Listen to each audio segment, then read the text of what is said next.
देखो, इससे पिछली वीडियो में सुन रहा है, नहीं सुन रहा तेज़ बोलना पड़ेगा। इससे पिछली वीडियो हम रासायनिक समीकरण कैसे लिखते हैं, उसको संतुलित कैसे करते हैं, इतना जाना था। और क्यों करते हैं यह भी जाना था। अब हम जानेंगे रासायनिक अवक्रिया और इसके प्रकारों के बारे में। तो देखें, अगर आपने इससे पिछली वीडियो नहीं देखी है तो उसे देखें, वो फर्स्ट क्लास थी। उसी के साथ इस सीरीज की शुरुआत है जो आपकी क्लास 10 की साइंस है, इसको हमने शुरू किया है। हो सकता है इसमें पूरा साल लग जाए, 2 साल लग जाए, 4 साल लग जाए, या फिर पूरी ही नहीं हो, लेकिन जितनी आए उतने आप देखकर अपना काम चला सकते हैं, या फिर हम इनको जल्द ही पूरा कर दें। ये हमारी सेकंड वीडियो है। आज तारीख नहीं है, डेट चलो जो भी है 20 है 21 है, पता नहीं, 20 होनी चाहिए शायद, है ना। और 2024 आज वार है संडे।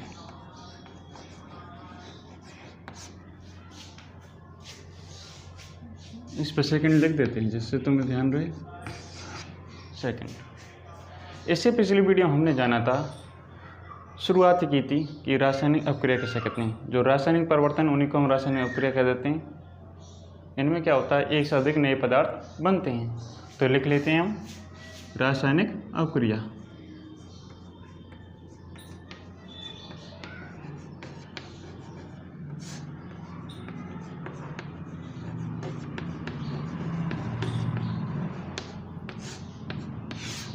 हम रासायनिक अपक्रिया कैसे करें, यानी रासायनिक जो परिवर्तन है उन्हीं को हम रासायनिक अपक्रिया करें। और रासायनिक परिवर्तनों में एक से अधिक नए पदार्थ बनते हैं, तो इसी को क्या कहते हैं, रासायनिक अपक्रिया। रासायनिक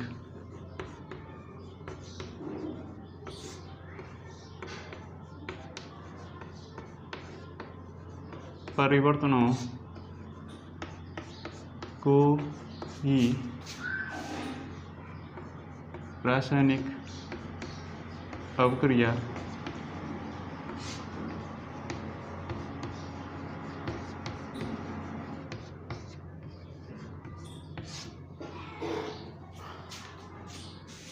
कहते हैं।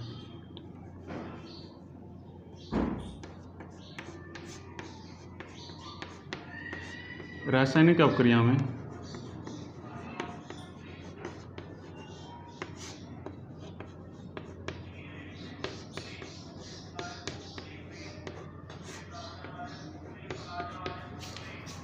एक से अधिक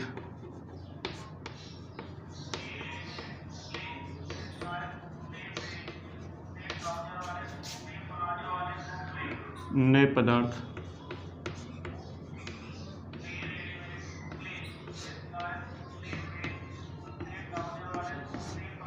बनते हैं। देखो, इन्हें आप लिख भी सकते हैं। लिखेंगे कैसे, बिल्कुल जैसे मैं लिख रहा हूँ ऐसे लिख सकते हैं।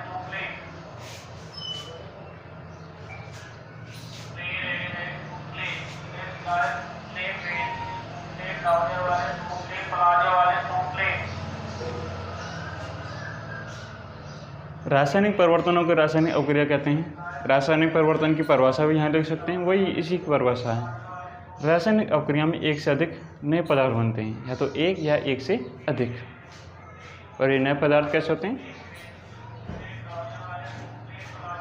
यानी जो मूल पदार्थ है उससे बिल्कुल अलग रासायनिक संगठन बदल जाता है। इतना तो तुम्हें याद ही रखना है। अब हम जान लेते हैं कि रासायनिक अपक्रिया के प्रकार। आप इनको साथ साथ लिख सकते हैं, या वीडियो देखने के बाद लिख सकते हैं, या फिर स्क्रीनशॉट लेकर काम चला सकते हैं। ये आपके ऊपर है, आप स्वतंत्र हैं।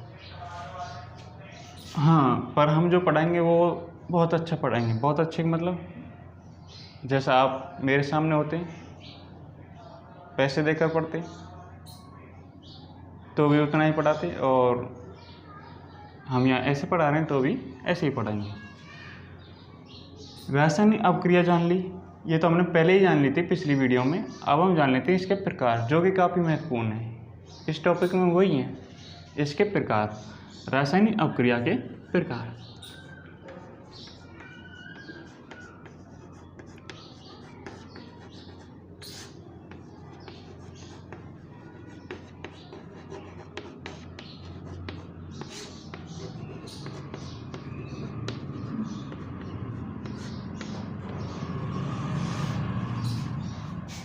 रासायनिक अपक्रिया के प्रकारों की बात करें तो हम पहले उनके नाम लिख देते हैं जिससे तुम्हें आसानी हो। पहली है संयोजन अपक्रिया। जो पहली रासायनिक अपक्रिया है वो है संयोजन अपक्रिया। दूसरी है वियोजन अपक्रिया। कौन सी है? वियोजन अपक्रिया।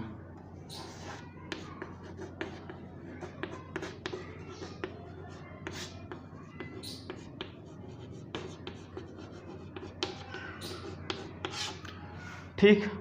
अब तीसरी है हमारे पास विस्थापन अपक्रिया।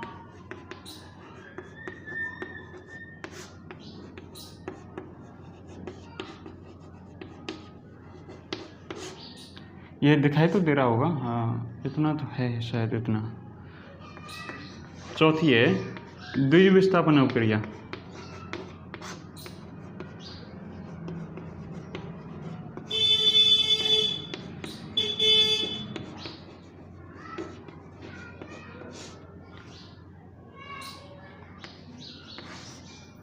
पांचवी है, देखो जब संयोजन अपक्रिया पढ़ेंगे तो इसमें ऊष्मा निकलेगी, तो उसके साथ साथ ऊष्माक्षेपी अपक्रिया पढ़ेंगे। इसमें ऊष्मा का अवशोषण होगा तो ऊष्माशोषी अपक्रिया पढ़ेंगे। उनको भी लिख लेते हैं। पांचवी ऊष्माक्षेपी अपक्रिया।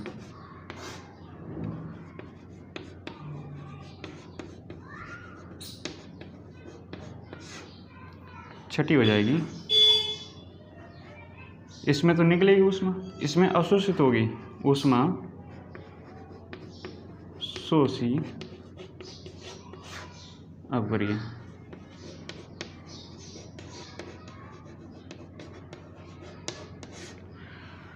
जब हम इसको पढ़ेंगे तो इसमें अपक्षेप का निर्माण होगा जो जल में विलय नहीं होगा, अविलय होगा।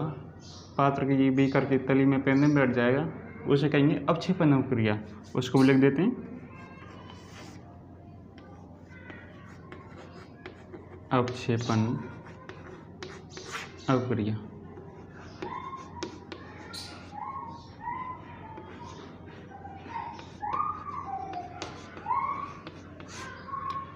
अब देखो इनके अलावा दो अपक्रियाएं और हैं, एक ऑक्सीकरण एक अपचयन।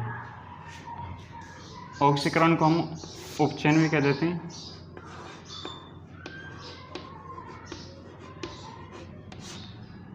और अपचयन इसी को कहते हैं हम ऑक्सीकरण अपक्रिया।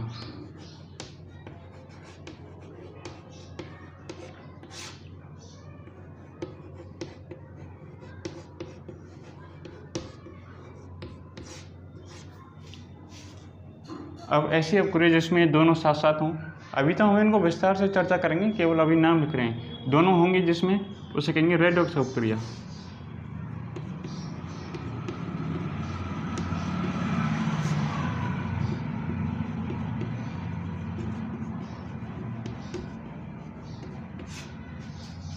देखो रासायनिक जो अपक्रियाएं हैं इनके हम इस चैप्टर में, जो आपका पहला चैप्टर है, उसमें हम इन अपक्रियाओं को पढ़ेंगे।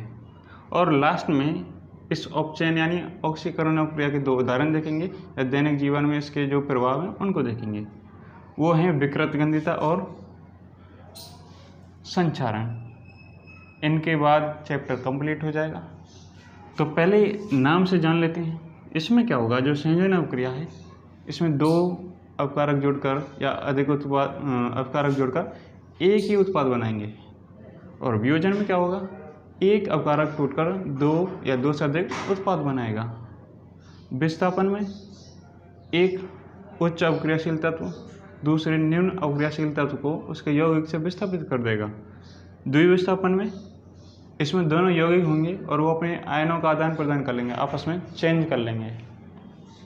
ऊष्माक्षेपी में इसमें उत्पाद बनेगा, साथ साथ ऊष्मा भी उत्पन्न होगी। और ऊष्माशोषी में इसमें ऊष्मा का अवशोषण होगा। और अवक्षेपण में इसमें अवक्षेप का निर्माण होगा जो जल में अविलय होगा और पात्र के पेंदे में बैठ जाएगा, उसके तली में बैठ जाएगा। उपचयन में देखो ऑक्सीजन का योग या हाइड्रोजन का निकास, इन दोनों के आधार पर उपचयन और अपचयन दोनों। एक में हाइड्रोजन का योग होगा या ऑक्सीजन की कमी, और दूसरे में ऑक्सीजन का योग या हाइड्रोजन की कमी, या हाइड्रोजन का योग या ऑक्सीजन की कमी, और जिसमें दोनों ही साथ साथ हों और रेडॉक्स अवक्रिया। ठीक है, इनको आप लिख सकते हैं या फिर स्क्रीनशॉट लेकर सुरक्षित रख सकते हैं। देखें, हो गया, कोई बात नहीं।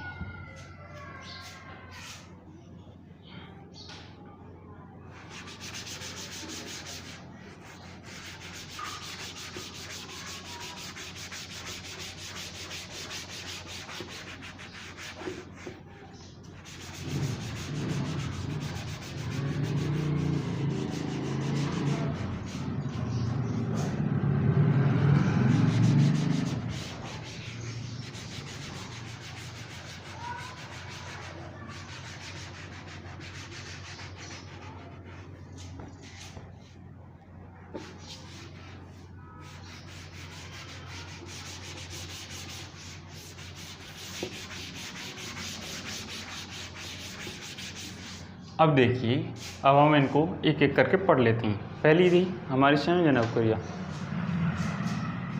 आपको आवाज़ सुनाई दे रही? इसलिए तो मैंने ये थोड़ी सी माहौल बदलाया का। पिछली वीडियो में स्पष्ट आवाज़ नहीं थी, लेकिन काम चल जाएगा। लेकिन अब देखें, पहली जो अवक्रिया है संयोजन अवक्रिया।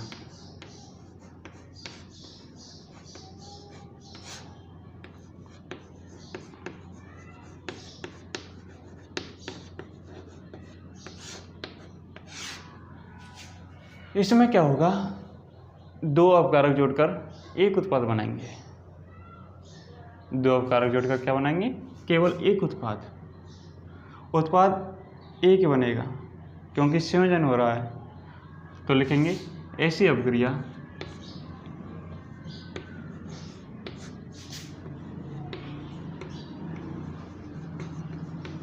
ऐसी रासायनिक अपक्रिया जिसमें दो या दो से अधिक अपकारक जोड़कर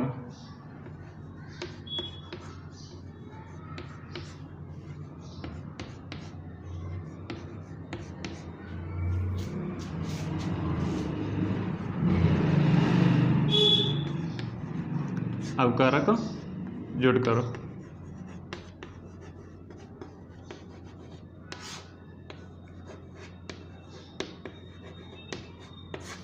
एकल यानी एकल उत्पाद का निर्माण करते हैं।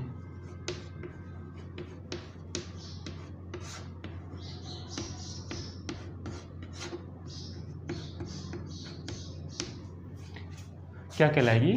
संयोजन अवक्रिया। उसी संयोजन अवक्रिया कहते हैं, या संयोजन अवक्रिया कहलाती है। कुछ भी हो, ये इसकी परिभाषा है।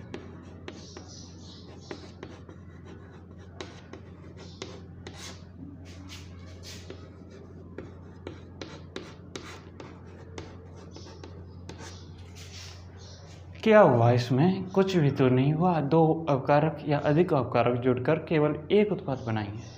अपकारक आप जानते हैं, यानी वे पदार्थ जिनके मध्य अवक्रिया होती है या अवक्रिया में भाग लेने वाले पदार्थ अपकारक कहलाते हैं। और जो अवक्रिया के दौरान बनते हैं नए पदार्थ, वो उत्पाद, वो बनेंगे एक। जैसा कि देखा आपने, अभी तक दो अवक्रियाएं देखी पिछली वीडियो में। मैग्नीशियम और ऑक्सीजन क्रिया हुई और क्या बना? Magnesium oxide. तो एक उत्पाद बना, संयोजन अवक्रिया। कार्बन प्लस ऑक्सीजन देखा, कार्बन डाइऑक्साइड बना, वो भी क्या है? संयोजन अवक्रिया है। ऐसे ही आपने जल का निर्माण देखा होगा, H2 + O2 होता है, हाइड्रोजन और ऑक्सीजन का योग, और क्या बन जाता है? जल, H2O, वो भी संयोजन अवक्रिया है। तो इनको आप देख सकते हैं। जैसे इसके उदाहरण की बात करें,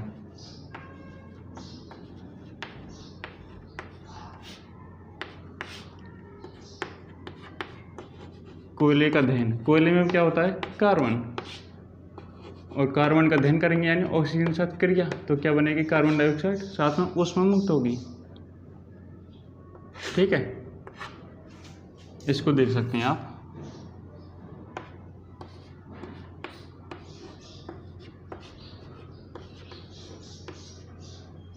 साथ में क्या होगी, ऊष्मा मुक्त होगी।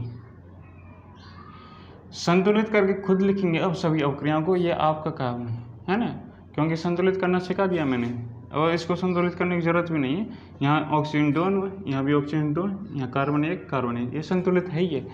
तो कोयले के दहन देखो, इसमें अपकारक कितने, 2, कार्बन और ऑक्सीजन, उत्पाद कितना, 1, कार्बन डाइऑक्साइड। तो ये कौन सी अपक्रिया हो गई, संयोजन अपक्रिया। इसमें अपकारक तो 2 मिल सकते हैं, 2 से ज़्यादा मिल सकते हैं, उत्पाद 1 मिलेगा।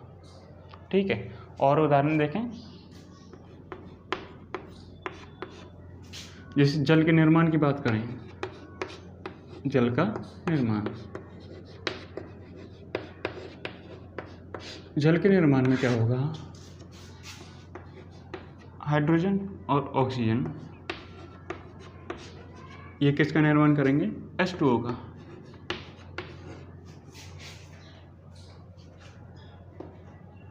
अपकारक कितने हैं, 2, 1, 2, उत्पाद कितने, 1।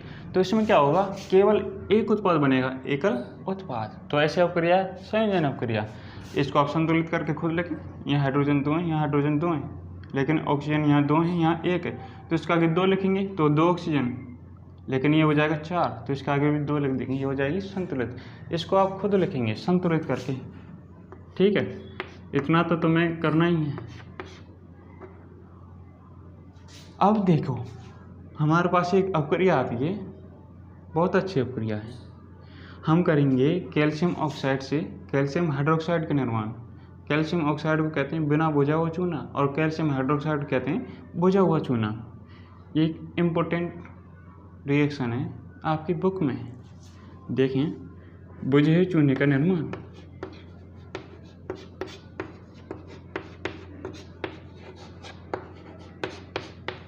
बुझे हुए चूने का निर्माण,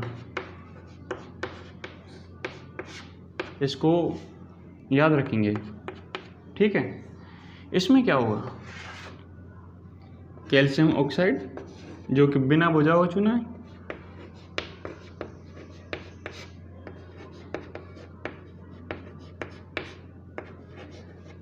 बिना बुझा हुआ चूना, हुआ भी लिख सकते हैं बीच में,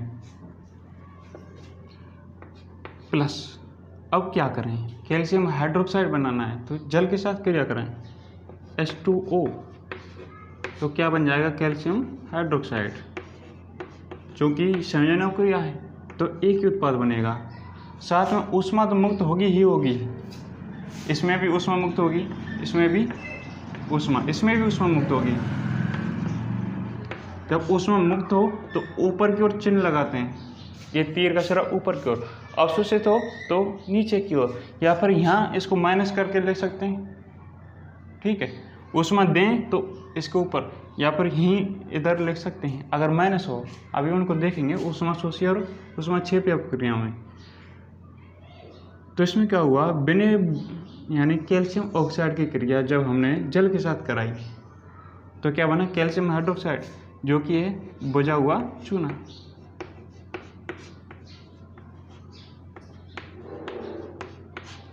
इनके रासायनिक नाम याद रखेंगे, कैल्शियम ऑक्साइड, कैल्शियम ऑक्साइड, और ये कैल्शियम हाइड्रोक्साइड। ठीक है, आपने सफ़ेदी देखी है, वो कैल्शियम ऑक्साइड, उसमें जैसे ही पानी डालते हैं तो आपने देखी उसमें से ऊष्मा निकलती है, जैसे ही आप पोताई वगैरह के दिनों में देखते हैं तो यही क्रिया होती है वहाँ। और फिर इसको दीवारों पर पोता जाता है, और दीवारों पर पोता जाता है तो क्या होता है, ये CO2 यानी कार्बन डाइऑक्साइड के साथ क्रिया करके कैल्शियम कार्बोनेट की परत बना देगा दीवार पर, जिससे दीवार पर क्या आ जाएगी, चमक। तो इसी अपक्रिया को आगे हम लिख सकते हैं नोट में। पहले तो इतना देखें, इतना समझ में आया। समझ में आने के लिए बस इतना चाहिए कि इसमें 2 या अधिक अपकारक जोड़कर केवल एक उत्पाद बनाएंगे, जैसे कोयले का दहन, मैग्नीशियम का दहन, किसी भी पदार्थ का दहन। ठीक है, साथ में ऊष्मा मुक्त होगी। तो ऐसी अपक्रियाएं जिनमें उत्पाद के निर्माण साथ साथ ऊष्मा मुक्त हो, उन्हें कहेंगे ऊष्मा क्षेपी अपक्रिया। इन उदाहरणों को देख लें, इनको हम उसमें भी लिख सकते हैं, ऊष्मा क्षेपी अपक्रिया में। उसमें क्या होगा, ऊष्मा मुक्त होनी चाहिए, चाहे अपकारक क्या उत्पाद कितनी हो। ठीक है, अभी तो इसको देखें, इसको आप लिख सकते हैं या फिर स्क्रीनशॉट ले सकते हैं, या आपके ऊपर लिखेंगे तो अच्छा रहेगा, दोनों तरफ से अच्छा रहेगा, आपको केवल याद होनी चाहिए। ठीक है, तो इसी को देखते हैं हम अभी।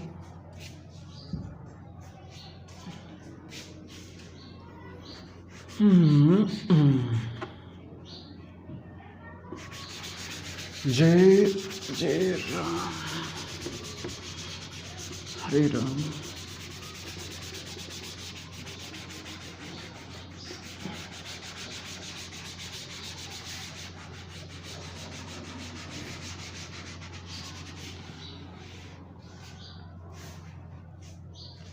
हमारे पास जो अभी कैल्शियम हाइड्रोक्साइड बना है, यही संयोजन अभिक्रिया में नहीं है, ये नोट में है। नोट संयोजन अभिक्रिया में जो बना अभी हमारे पास कैल्शियम हाइड्रोक्साइड, ये वायुमंडल की वायु और उसमें उपस्थित कार्बन डाइऑक्साइड, इसके साथ क्रिया करके क्या बनाएगा, कैल्शियम कार्बोनेट, साथ में H2O का निर्माण भी होगा। कैल्शियम हाइड्रोक्साइड, इससे हमने दीवार पर क्या की, सफ़ेदी यानी पुताई की, और ये पुताई जब वायु में उपस्थित, वायु हमारे चारों, तो वायु में जो कार्बन डाइऑक्साइड है उसके साथ क्रिया करेगी और क्या बनाएगी, कैल्शियम कार्बोनेट। इसके कारण दीवार पर चमक आ जाती है, इसीलिए हम पुताई करते हैं। ये सफ़ेदी की बात है केवल। यह है कैल्शियम कार्बोनेट, और ये चौक भी क्या है, कैल्शियम कार्बोनेट। इसका रासायनिक सूत्र की बात करें, चौक की, खड़िया की, कैल्शियम कार्बोनेट। संगमरमर एक पत्थर है, आप जानते हैं, उसका रासायनिक सूत्र क्या है, कैल्शियम कार्बोनेट। ये कैल्शियम हाइड्रोक्साइड, कार्बन डाइऑक्साइड, और देखो इसी अभिक्रिया का उपयोग कहाँ करते हैं, दीवारों पर पुताई करने में।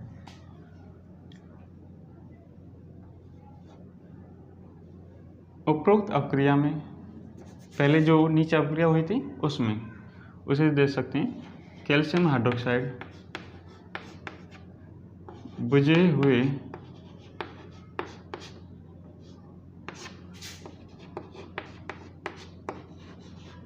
सोने का उपयोग दीवारों पर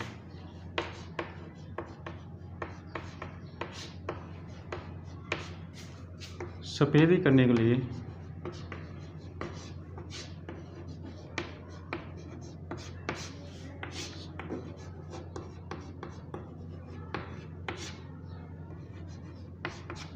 किया जाता है।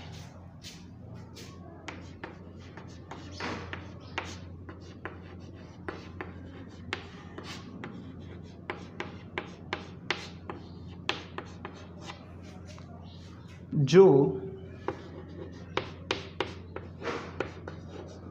वायु में उपस्थित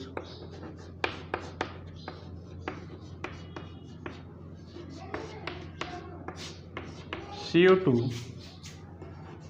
के साथ क्रिया कर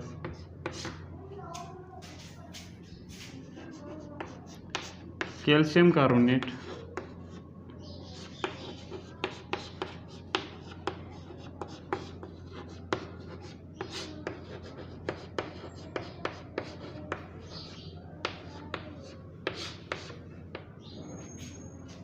की एक पतली परत बना देता है। किस पर बना देगा, दीवार पर।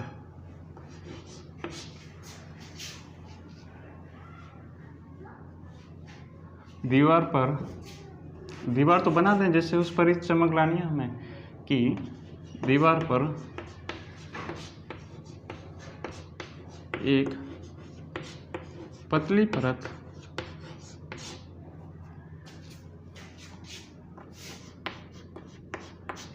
बना देता है। अब इसी कैल्शियम कार्बोनेट के कारण दीवार पर चमक आ जाती है, जिसके कारण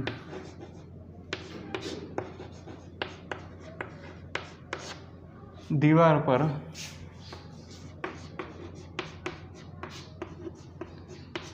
चमक आ जाती है।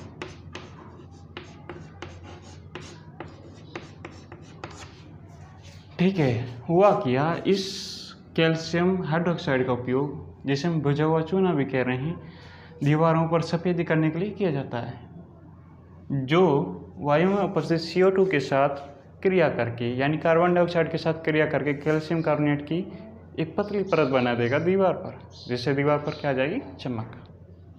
ठीक, और इसलिए इसका उपयोग पुताई में करते हैं। इसको आप देखते हैं नॉर्मली जब कोई ज़रूरत पड़ती है पुताई की, जैसे सफ़ेदी की करते हैं, तो आपने सफ़ेद सफ़ेद चूना देखा होगा, वो है कैल्शियम ऑक्साइड। जल डालते हैं उसमें, जैसे मटके में या किसी और पात्र में, उसको जल डालते हैं उसके साथ, तो क्या होता है, धधकने लगता है, उसमें से आप ऊष्मा देखते हैं, वो बनता है कैल्शियम हाइड्रोक्साइड। और साथ में ऊष्मा, वो ऊष्मा छिपी अपक्रिया भी है, संयोजन अपक्रिया भी है, अभी इससे नीचे देखा था। अब इसी का दीवार पर पुताई करेंगे तो ये बन जाएगा कैल्शियम कार्बोनेट की, और ये पुताई हो गई। इसे आप देखें, लिखें, अभी मैं देखता हूँ क्या चल रहा है।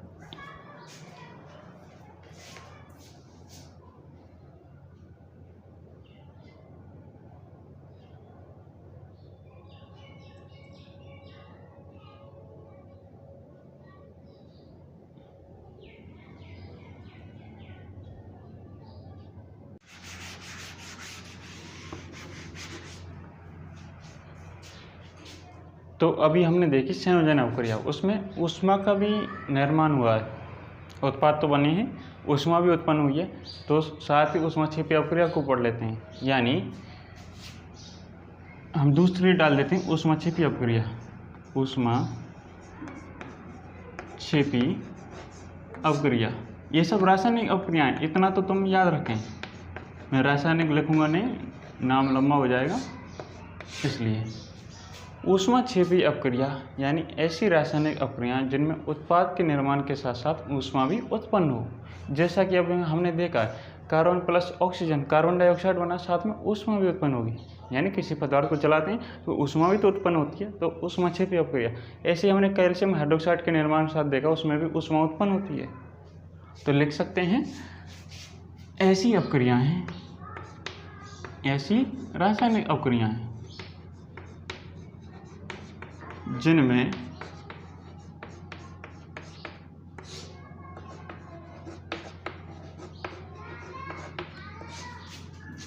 उत्पाद के निर्माण के साथ साथ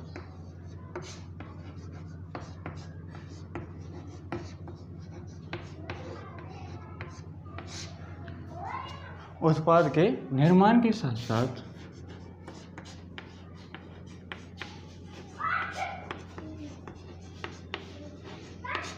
ऊष्मा भी उत्पन्न हो।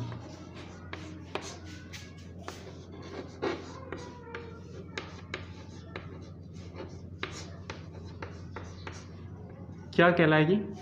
ऊष्मा छिपी अपक्रिया। ऊष्मा छिपी अपक्रिया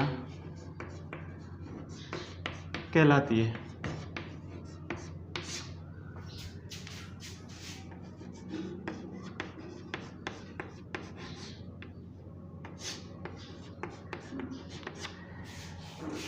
अब कारक कितने ही हों, उत्पाद कितने ही बने, एक बने अधिक बने, लेकिन साथ में ऊष्मा उत्पन्न होनी चाहिए अपक्रिया के दौरान उत्पाद के साथ साथ, तो ऊष्मा छिपी अपक्रिया। उदाहरण की बात करें तो संयोजन अपक्रिया के एक दो उदाहरण इसमें ले सकते हैं, और अलग से भी इसके उदाहरण हैं, जैसे carbon plus oxygen carbon dioxide, इसको आप हमेशा याद रखें, ऊष्मा छिपी अपक्रिया है। ऐसे ही अभी हमने देखा था कैल्शियम ऑक्साइड प्लस H2O, ये क्या बना था? कैल्शियम हाइड्रोक्साइड, साथ में ऊष्मा भी उत्पन्न हुई थी। तो ये ऊष्मा छिपी अपक्रिया है। दूसरा हम देखें, जैसे आप जानते हैं श्वसन, श्वसन में हमें ऊर्जा मुक्त होती है, हमें नहीं, हमें प्राप्त होती है। श्वसन जो कि आपकी कोशिकाओं में होता है। जब हम जैव प्रक्रम वाला चैप्टर पढ़ेंगे तब जानेंगे श्वसन प्रक्रम के बारे में अच्छे से। यहाँ पर इतना ही देखें कि जो श्वसन प्रक्रम है उसमें जैसे ही ग्लूकोज का विघटन होता है तो क्या मुक्त होती है? ऊष्मा यानी ऊर्जा। हाँ, ये ऊर्जा है। ऊष्मा भी क्या है? ऊर्जा। ऊर्जा का उत्पादन होना चाहिए। तो श्वसन को आप लिख सकते हैं, ये काफ़ी इम्पोर्टेंट है। अरे परेशान कर रही है। देखो, श्वसन एक ऊष्माक्षेपी अपक्रिया है। ऊष्माक्षेपी अपक्रिया है। क्यों है? इसको हम प्रश्न उत्तरों में लिखा देंगे कि क्यों है।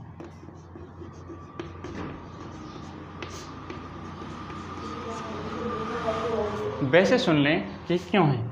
श्वसन अपक्रिया में होता क्या है?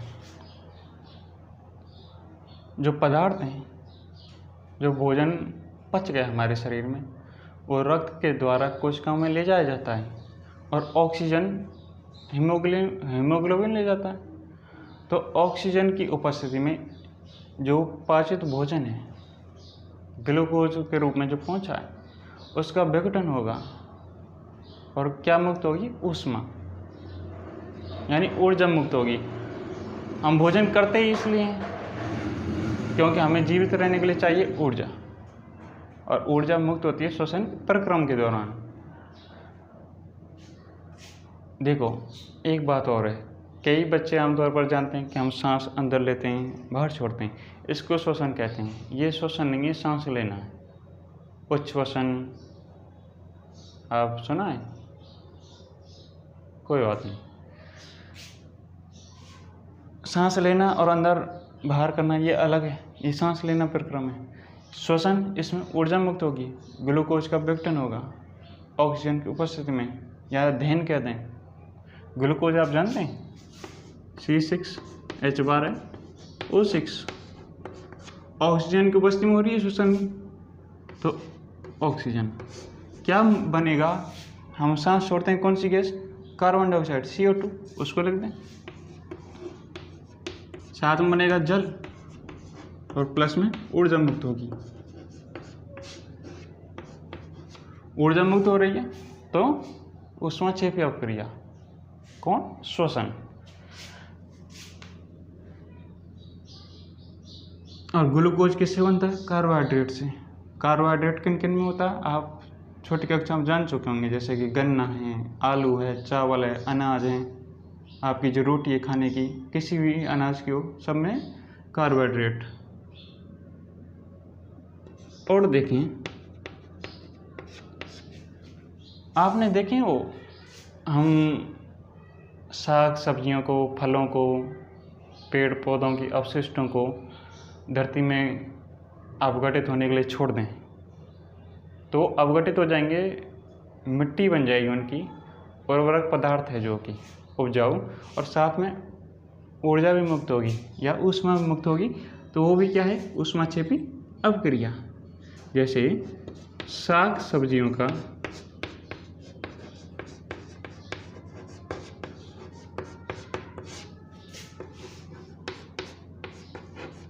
विघटित होकर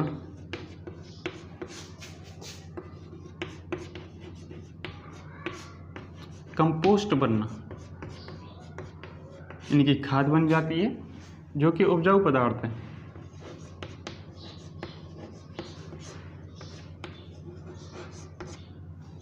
ऊष्माक्षेपी अपक्रिया का उदाहरण है।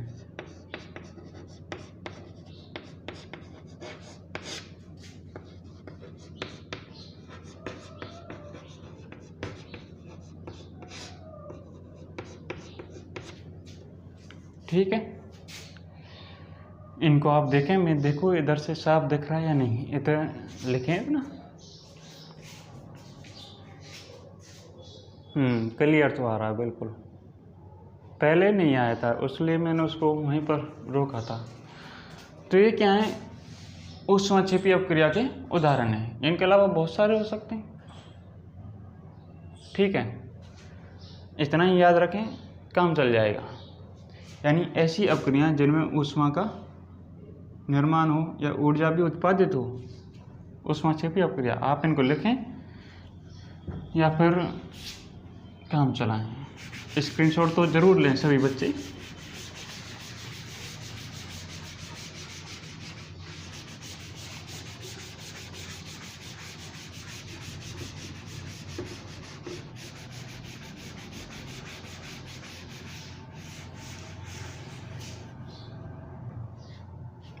अब देखिए, अब हम दूसरी अपक्रिया की तरफ बढ़ते हैं, संयोजन के बाद वियोजन। हालांकि अब वो तीसरी हो जाएगी।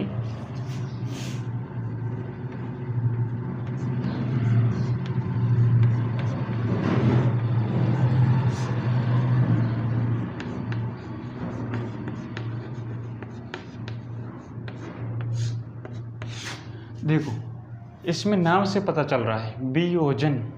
इसमें क्या होगा, एक अपकारक टूटकर दो या दो से अधिक उत्पाद बनाएगा। ठीक है, एक अपकारक टूटकर दो या दो से अधिक उत्पाद बनाएगा, और अपकारक को तोड़ने के लिए हम या तो ऊष्मा का प्रयोग करेंगे या ताप का प्रयोग करेंगे, या सूर्य के प्रकाश की उपस्थिति में अपकारक टूटेगा, या फिर हम विद्युत धारा प्रवाहित करेंगे। तो अब हम अपकारक को तोड़ने के लिए जो दे रहे हैं, कभी ऊष्मा देंगे, कभी ताप देंगे, कभी विद्युत धारा देंगे, कभी सूर्य प्रकाश की उपस्थिति में वियोजन अपक्रिया कराएंगे। तो इनके आधार पर ये 4 प्रकार की हो जाती है वियोजन अपक्रिया। पहले तो इसी की परिभाषा लिख लेते हैं, जिसमें एक अपकारक टूटकर दो से अधिक उत्पाद बनाता है। तो लिख सकते हैं, ऐसी रासायनिक अपक्रिया, ये संयोजन अपक्रिया के विपरीत है।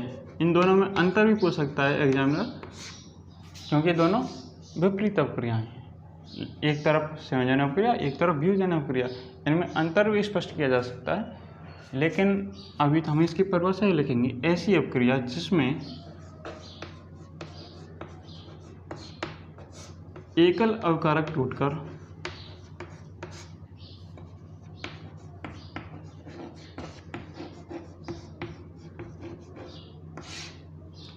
अभिकारक की जगह अभिकर्मक भी कई किताबों में उपयोग किया जाता है, उससे घबराए ना, अभिकारक या अभिकर्मक, लेकिन हम अभिकारक ही पढ़ेंगे। ऐसी अपक्रिया जिसमें एकल अपकारक टूटकर यानी वियोजित होकर, हम टूट कर लिखते हैं जैसे तुम्हें सरल हो समझने में, नहीं तो हम लिख सकते थे वियोजित होकर या अपघटित होकर। हाँ देखो, एक शब्द हो रहा है अपघटित, उससे अपघटन अपक्रिया बनेगी, और यह है वियोजन अपक्रिया। दोनों में दो या दो से अधिक उत्पाद बनेंगे, एक अपकारक टूटेगा, लेकिन उत्क्रमणीय और अनुत्क्रमणीय के आधार पर ये दोनों अलग अलग होती हैं, वियोजन अपक्रिया और अपघटन अपक्रिया। ये तुम्हारे में नहीं है, ठीक है।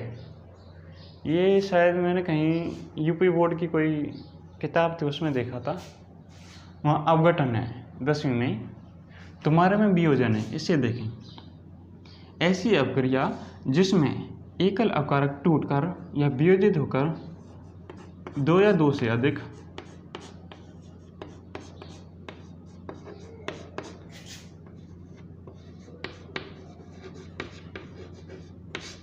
उत्पाद बनाता है, ये अधिक है।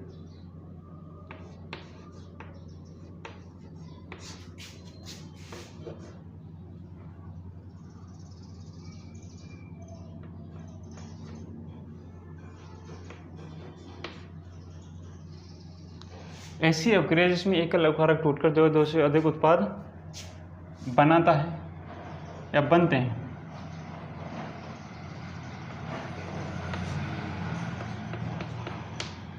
वह क्या कहलाएगी, वियोजन अपक्रिया। उसे वियोजन अपक्रिया कहते हैं।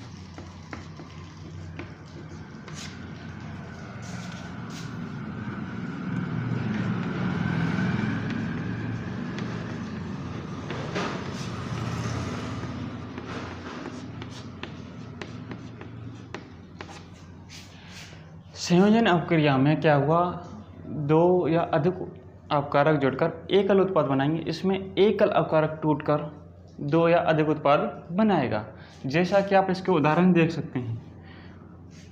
उदाहरण देख लिए, फिर उनको दोबारा लिखना पड़ेगा। यह अपक्रिया या तो ऊष्मा की उपस्थिति में होगी, या ताप देना पड़ेगा अवकारक को तोड़ने के लिए, या विद्युत धारा प्रवाहित करनी पड़ेगी, या सूर्य प्रकाश की उपस्थिति में अवघटित होगा या वियोजित होगा।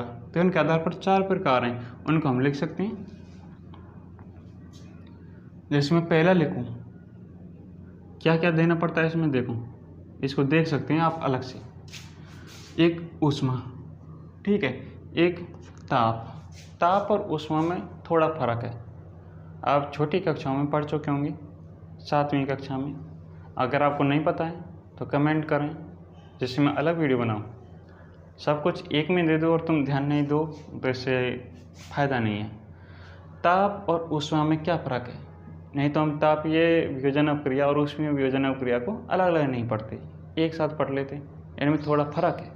क्या फ़र्क है आप ये खुद जान लें या फिर कमेंट करें, हम बता देंगे। सूर्य के प्रकाश की उपस्थिति हुई उसे प्रकाशीय वियोजन अपक्रिया कहेंगे, और विद्युत धारा दी जाए तो वैद्युत अपघटन अपक्रिया कह देंगे। क्योंकि हम तो केवल जल का करेंगे इस क्लास में या इस चैप्टर में, तो हमारे लिए केवल वही है, तो जल का वैद्युत अपघटन अपक्रिया इसे पढ़ लेंगे, ठीक है। तो पहले हम लिख देते हैं ऊष्मीय वियोजन अपक्रिया, जिसमें अपकारक को तोड़ने के लिए ऊष्मा देनी पड़े, ऊष्मीय वियोजन अपक्रिया।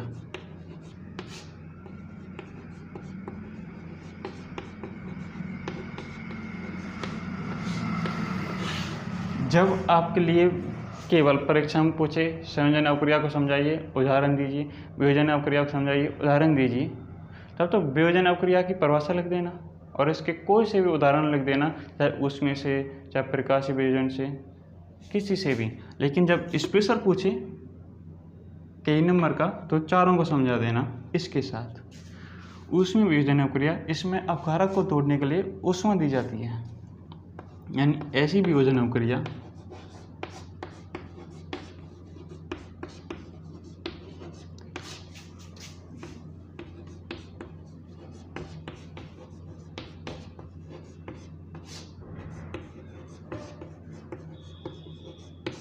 जिसमें अपकारक को तोड़ने के लिए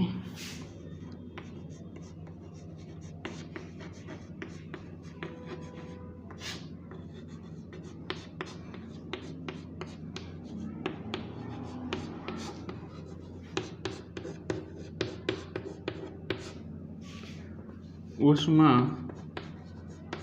दी जाती है,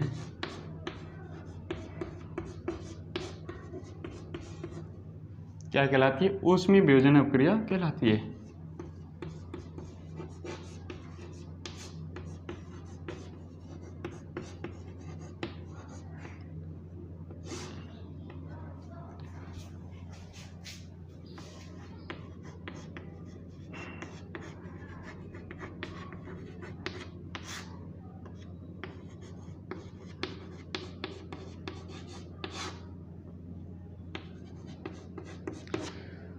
ठीक है जी, इसमें क्या होगा, ऊष्मा दी जाती है। अब ऊष्मा के स्थान चेंज कर दें, ताप दें तो तापीय वियोजन अपक्रिया, प्रकाश दें सूर्य का, प्रकाशीय वियोजन अपक्रिया, विद्युत धारा प्रवाहित की जाए, वैद्युत अपघटन अपक्रिया। ठीक है, ठीक है, इसकी एग्जांपल लिख सकते हैं।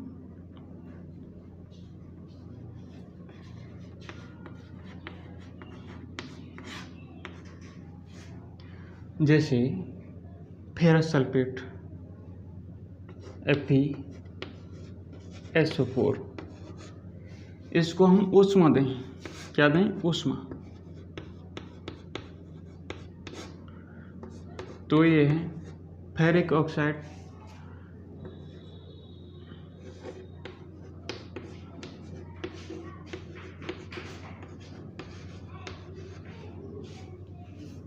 इसमें बदल जाएगा। देखो अब इसको संतुलित खुद करेंगे आप। यहाँ फेरस सल्फेट है, यहाँ SO4, इसके ऊपर कितना चार्ज है, -2, तो Fe+2, यहाँ कितना चार्ज है, +2। फेरस सल्फेट, जब आयरन की संयोजकता या इसके ऊपर चार्ज करना हो +2 तो इसको बोलेंगे फेरस, और जब इसके ऊपर चार्ज हो +3 तो इसको बोलेंगे फेरिक। देखो ऑक्सीजन के ऊपर चार्ज कितना है -2, तो यहाँ 2 आ गया, इसके ऊपर +3 है तो यहाँ 3 आया, इसको बोलेंगे फेरिस। ये सल्फेट है तो फेरस सल्फेट, ये फेरिक ऑक्साइड।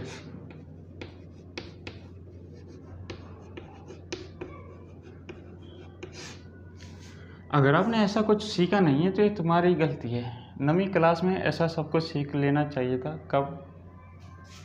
यह है सल्फर डाइऑक्साइड और यह है सल्फर ट्राइऑक्साइड। इनको आप लिख लें, मैंने बोल दिया सल्फर डाइऑक्साइड, सल्फर ट्राइऑक्साइड। 3 है तो ट्राई, 2 है तो डाई।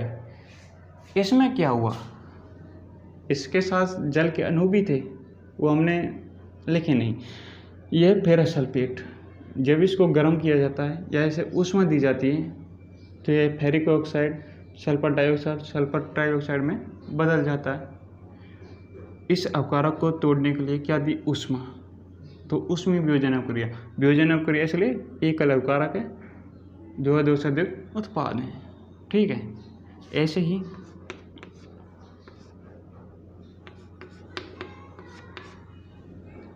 कैल्शियम कार्बोनेट अभी हमने बनाया था, उसको भी ऊष्मा दी जाए तो यह है किस में बदल जाएगा? कैल्शियम ऑक्साइड और कार्बन डाइऑक्साइड में।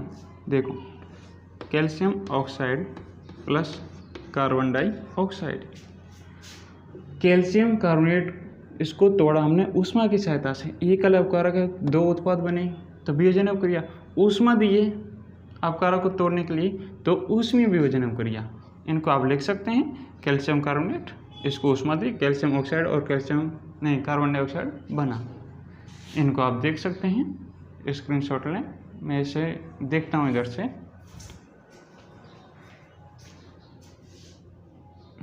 अभी भी अच्छी चल रही है।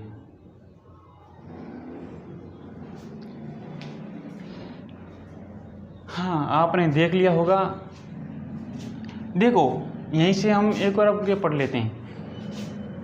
जिन अपक्रियाओं में ऊष्मा का अवशोषण होता है उन्हें ऊष्माशोषी अपक्रिया कहते हैं। ठीक है, इन्हीं दोनों एग्जाम्पल्स को ऊष्माशोषी अपक्रिया में लिखेंगे। जिनमें ऊष्मा का अवशोषण हो, ऊष्माशोषी अपक्रिया।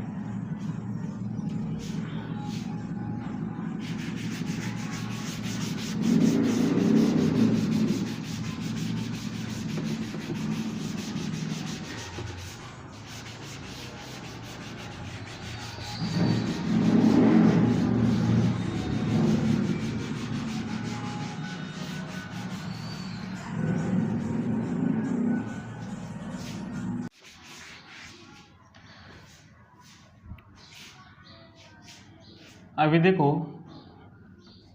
हमने ऊष्मीय वियोजन अपक्रिया पढ़ी।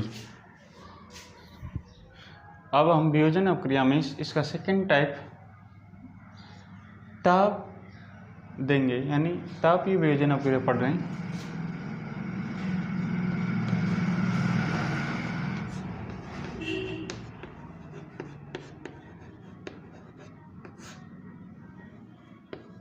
तापीय वियोजन अपक्रिया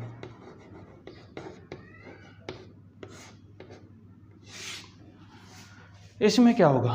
देखो अभी हमने सेम टू सेम जो परिभाषा लिखी है ऊष्मीय वियोजन अपक्रिया को, उसको सेम लिखेंगे और ऊष्मा की जगह ताप का प्रयोग करेंगे। यानी ऐसी वियोजन अपक्रिया, अगर आप इसको अभी लिखें, ऐसी वियोजन अपक्रिया जिसमें अपकारक को तोड़ने के लिए ताप का प्रयोग किया जाता है, तापीय वियोजन अपक्रिया कहलाती है। परिभाषा तो सेम हो जाएगी ऊष्मीय वियोजन अपक्रिया की जैसे ही, इसमें ताप का प्रयोग करेंगे। इसके उदाहरण की बात करें तो इसका एक एग्जाम्पल आपकी बुक में दिया हुआ है, लेड नाइट्रेट PbNO3 इसका होल ट्वाइस। इसको जब हम ताप देंगे तो ये वियोजित हो जाएगा और किस में बदल जाएगा? PbONO2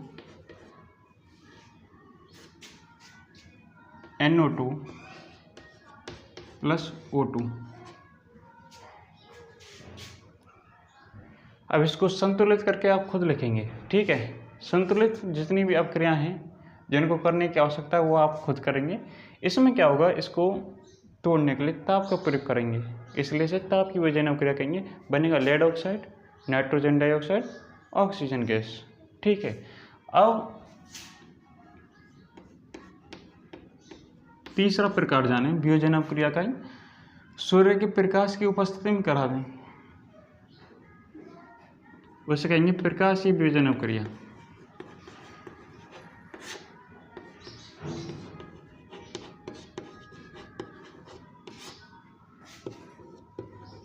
हम सोच रहे थे इसी वीडियो में सब कुछ करा दें, सारे टाइप, लेकिन वीडियो तो ही लंबी हो गई।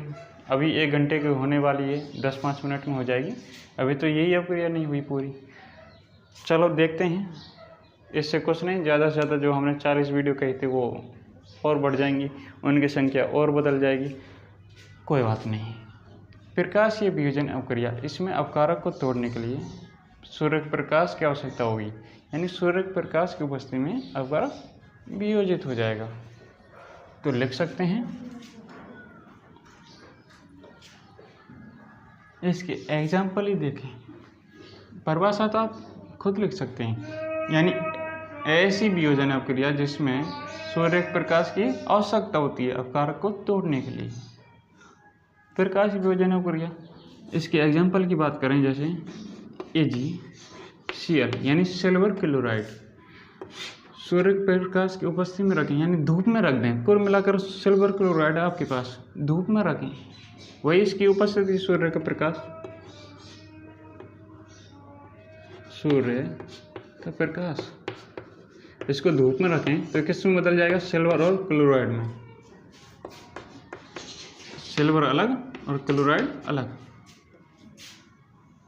ऐसे ही सिल्वर ब्रोमाइड लें, सिल्वर ब्रोमाइड, तो किस में बदल जाएगा, सिल्वर और ब्रोमीन में। ये क्लोरीन और ब्रोमीन है, सूर्य का प्रकाश।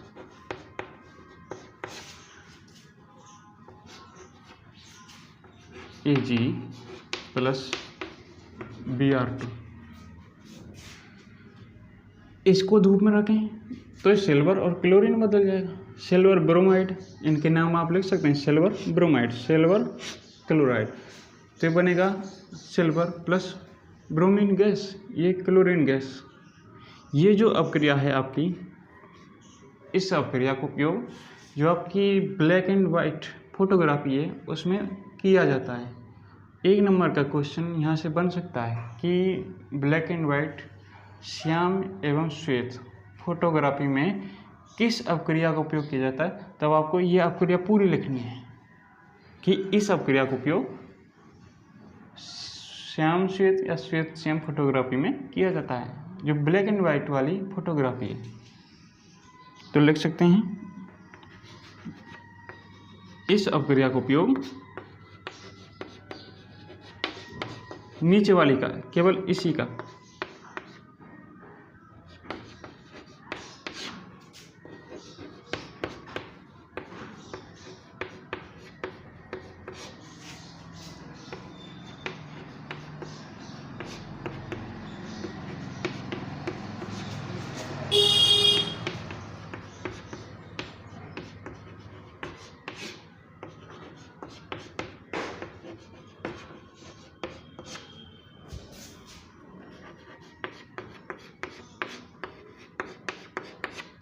ठीक है। ये हाँ, कुछ नहीं हुआ, कुछ भी नहीं हुआ। वियोजन अवक्रिया पढ़ रहे हैं, एक अपकारक टूटकर 2 या अधिक उत्पाद बना रहा है। देखो, एक अपकारक 2 अधिक उत्पाद, एक अपकारक 2 उत्पाद, एक अपकारक 2 उत्पाद, वियोजन अवक्रिया।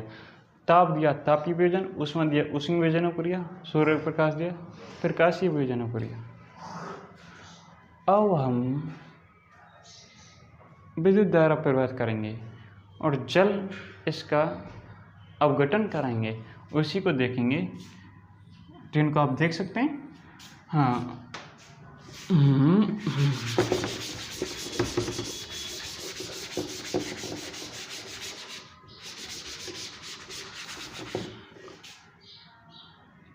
क्या कह रहे हैं हम, वियोजन अवक्रिया में इसका चौथा प्रकार, हम केवल जल का ही अपघटन करेंगे, तो इसका स्पेशल नाम लिख सकते हैं जल का वैद्युत अपघटन। ठीक है, वैद्युत अपघटन अपक्रिया वैसे, लेकिन हम जल का पढ़ रहे हैं तो जल का वैद्युत अपघटन।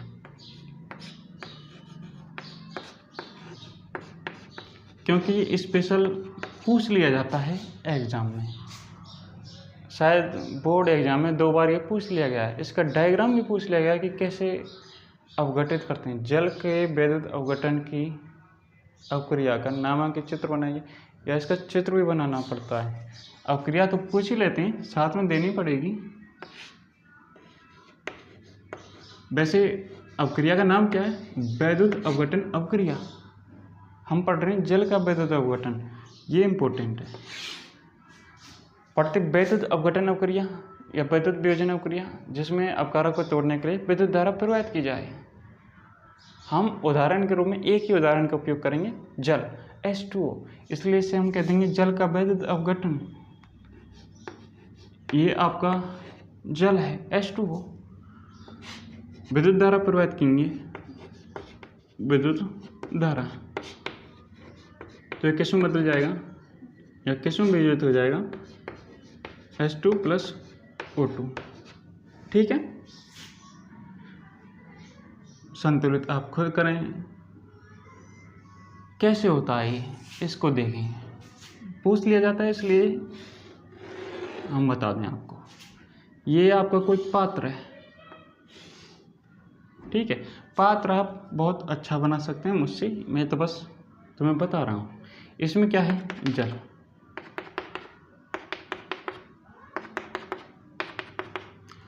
अब हमने 2 परगनली ली। क्या ली? 2 परगनली।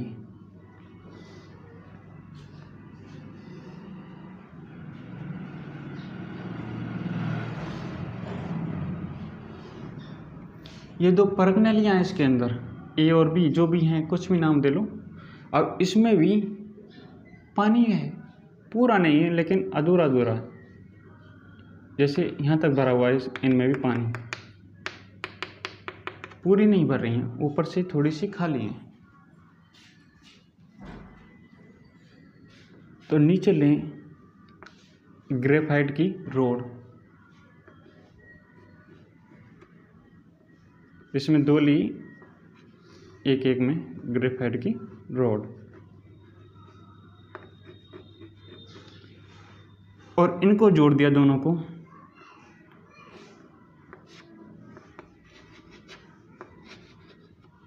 एक बैटरी से, ये आपकी कोई बैटरी है,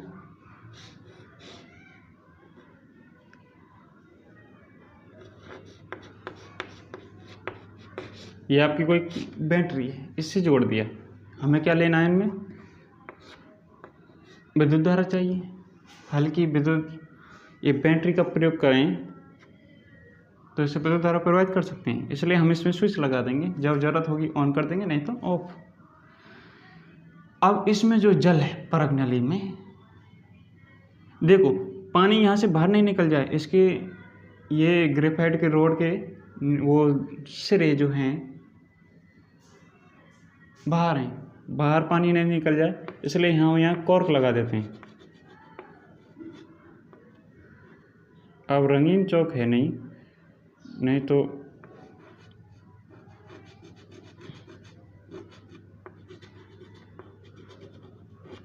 यानी कि ये पानी बाहर नहीं निकलना चाहिए, इसलिए कॉर्क लगा दी। ये रबड़ की कॉर्क है।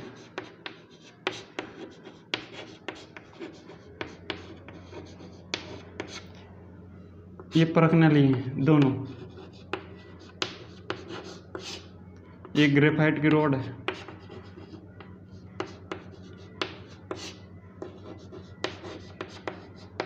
ग्रेफाइट क्या है? विद्युत धारा का चालन करेगी, चालक है, इसलिए उपयोग किया है इसका। और इनके अंदर क्या है? जल, जल है, जल परगनली के अंदर भी है और बीकर में तो है ही, इस पात्र में। ये बैटरी है, इसका वोल्टेज आप कुछ भी ले सकते हैं, कम, जैसे 5 वोल्ट 6 वोल्ट, तुम्हारे बुक में 6 वोल्ट है, तो इसको आप देख लें। अब सब कुछ है, ये आपका पात्र है, पात्र जो भी है, बीकर कहीं, मग कहीं, ठीक है। ये तार है, ये स्विच है आपका। और स्विच में जैसे ही बिंदी लगाएंगे ये ऑन हो जाएगा। जैसे ही ऑन हुआ धारा प्रवाहित होगी। ये एनोड सिरा है, ये कैथोड सिरा है।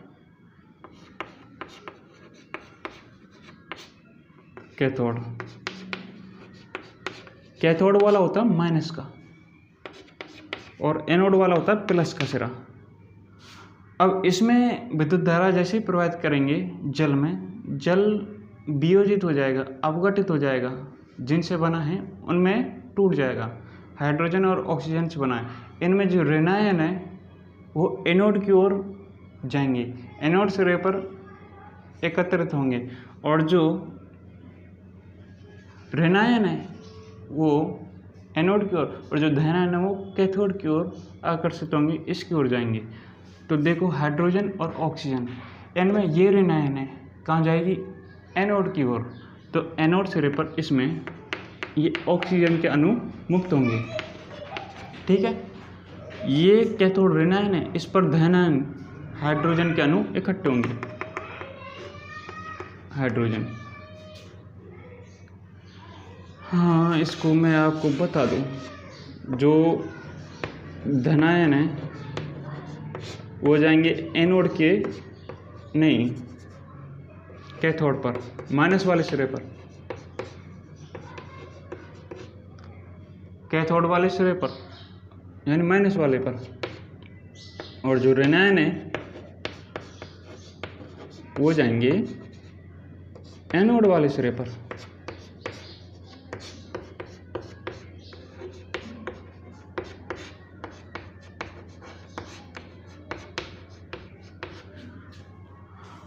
प्रश्न पूछे बोर्ड परीक्षा में, जल के विद्युत अपघटन की अपक्रिया को समझाइए। 1 नंबर का पूछे, लिख दें। जब जल में विद्युत धारा प्रवाहित की जाती है, जल भी कैसा हो? अम्लीय जल। तो H2O और ऑक्सीजन यानी हाइड्रोजन और ऑक्सीजन में वियोजित हो जाता है, विद्युत अपघटन अपक्रिया हो गई जल की। नामांकित चित्र पूछे तो आपको ये चित्र बनाना है, ठीक है। इसमें हाइड्रोजन कैथोड और ऑक्सीजन एनोड सिरे पर मुक्त हो जाएगी। ऊपर बुलबुले दिखाई देंगे। इस परख नली में जो हमने खाली जगह छोड़ी थी, पूरी नहीं भरी थी, इनमें बुलबुले दिखाई देंगे क्योंकि पानी है नीचे। तो बुलबुले में कैथोड सिरे पर हाइड्रोजन गैस जाएगी और एनोड सिरे पर ऑक्सीजन गैस। यही क्या है? जल का विद्युत अपघटन। इसका नामांकित चित्र ये है। कई बार परीक्षा में पूछा गया है, बोर्ड परीक्षा में, तो इसको आप देख सकते हैं। और मैं देखूँ अभी वीडियो की लंबाई कितनी हो गई है।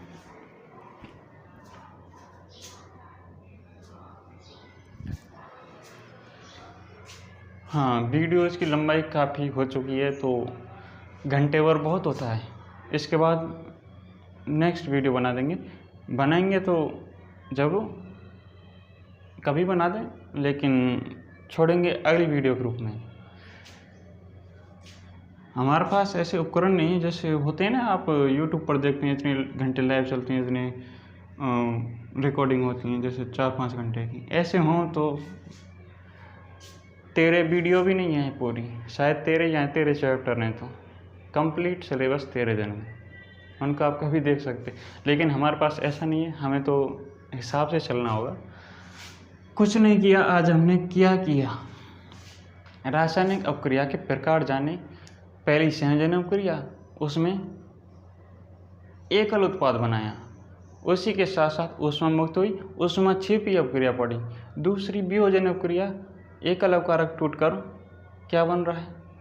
दो से अधिक उत्पाद बना रहा है। अपकारक को तोड़ने के लिए ऊष्मा दी, ऊष्मीय वियोजन अपक्रिया। ताप का प्रयोग किया, तापीय वियोजन अपक्रिया। सूर्य प्रकाश की उपस्थिति में हुई प्रकाशीय वियोजन अपक्रिया। विद्युत धारा प्रवाहित की विद्युत अपघटन अपक्रिया। लेकिन हमें केवल जल का पढ़ना था, इसलिए मैंने इसका नाम लिखा है, नहीं तो विद्युत अपघटन अपक्रिया। और ये चित्र पूछ लिया जाता है, डायग्राम। पूरी प्रक्रिया आपकी समझ में आ गई होगी। क्या ये एक पात्र लिया या मग लिया, आपकी बुक में मग है, मग्गा, इसमें 2 परख नली ली, पात्र में जल है, परख नलियों में भी जल भरा हुआ है, आंशिक रूप से ऊपर से खाली है, मैंने खाली छोड़ दी। फिर ग्रेफाइट की रॉड ली, दोनों परखनलियों ली। अब इनको एक बैटरी की सहायता से जोड़ा, बीच में स्विच का उपयोग किया, स्विच ऑन किया। यहाँ तो कॉर्क लगा दिया जिससे पानी बाहर नहीं निकले परखनली से। रबड़ की कॉर्क यही काम करेगी रोकने का।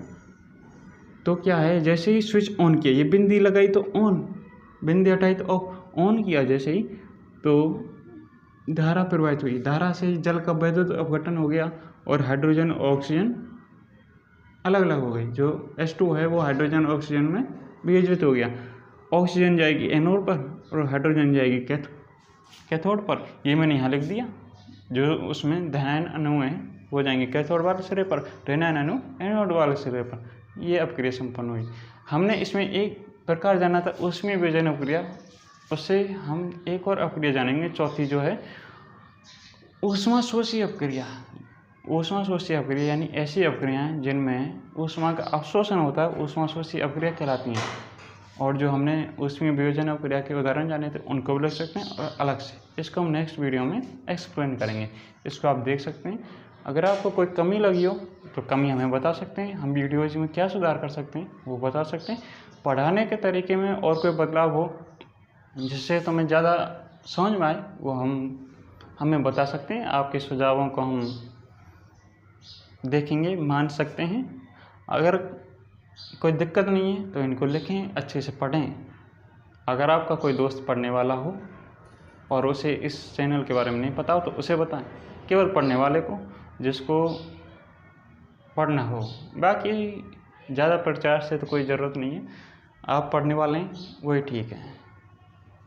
हाँ, कोई ज़रूरी हो, कोई दोस्त हो, नवीं में हो, 10वीं में हो, उसके काम आएगी तो उनको इस चैनल के बारे में बता सकते हैं। और कुछ नहीं, बस पढ़ते रहें। मिलेंगे नेक्स्ट वीडियो में। जय हिंद बोलने की ज़रूरत तो है नहीं, बोलो चाहे नहीं बोलो, जय हिंद तो रहेगा ही। जय हिंद, जय भारत।